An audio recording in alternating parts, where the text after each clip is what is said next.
promised, we resume with some wild Minnesota playoff football, starting with the two heavyweights in the 9-man ranks, the undefeated Mountain Iron Buell Rangers and the one-loss Cherry Tigers. The Rangers score nearly 60 points a game thanks to their dual-threat quarterback McCaden Kleins. He gets the first points of the game to give the Rangers an 8-0 lead. Still in the first quarter, Kleins uses the option play to pitch it to senior tight end Evan Anderson, who does the rest himself. He fumbles at the goal line, but the Rangers recover. M.I.B takes a commanding 16-0 lead.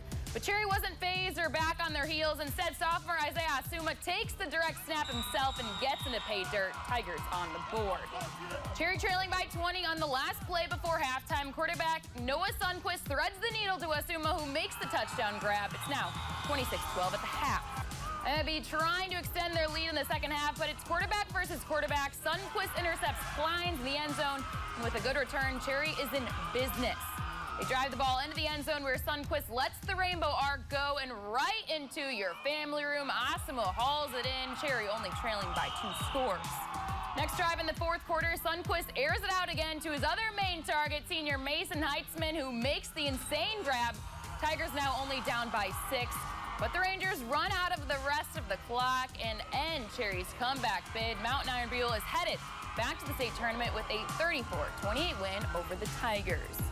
Moving over to the home of the Denfeld Hunters, where the Hermantown Hawks took on undefeated North Branch in the Section 7 for a final. We're going to bounce to the second half. Hawks find themselves down 28-7, searching for a comeback. They start with the play action. Junior Grant Johnson makes the catch, and he receives a bulldozer of a block from Cale Smith to make it a 2-score game. After one successful onside kick, why not try it again? Bodie Medill helps the team get back-to-back possessions with a chance to tie. Now quarterback Alex Schott takes it himself, bouncing off the red defenders like they're the wipeout balls, and with the extra point, we're not at 28. You can smell a comeback coming. The next drive, Hawks find themselves with a 4th and 2, decide to leave it in the hands of Martin Sleen, who hits the Hesse to give H-Town their first lead. But they'd have to continue with the second half wall of defense. North Branch throwing with 46 seconds on the clock.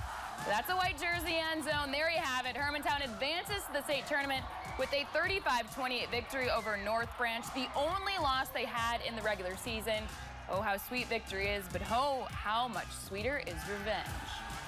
We could just feel the momentum shifting, and as soon as we got that momentum, man, the kids really took it to a different level. It's just really proud of them. It's obviously an awesome experience.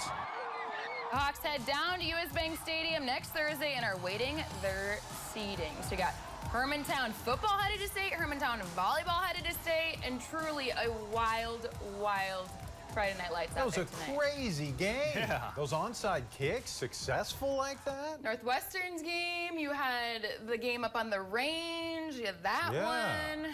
I mean, my favorite part of that Northwestern game was the kid just shoveling snow in the middle of the game on the sideline. I had to make sure we had that one in that, because that is the most northern Wisconsin, northern Minnesota thing you could ever see. Beautiful stuff. All right.